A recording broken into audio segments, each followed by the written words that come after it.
You ask Tiger to solve. This deals with linear equations with one unknown. The final result is x equals 3. Let's solve it step by step. Group all x terms on the left side of the equation. Subtract 6x from both sides. Group like terms. Simplify the arithmetic.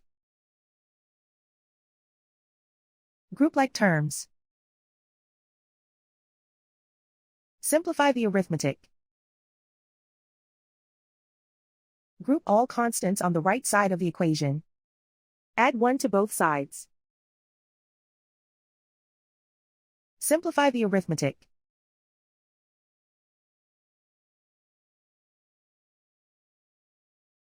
Isolate the x. Divide both sides by -3. Cancel out the negatives. Simplify the fraction.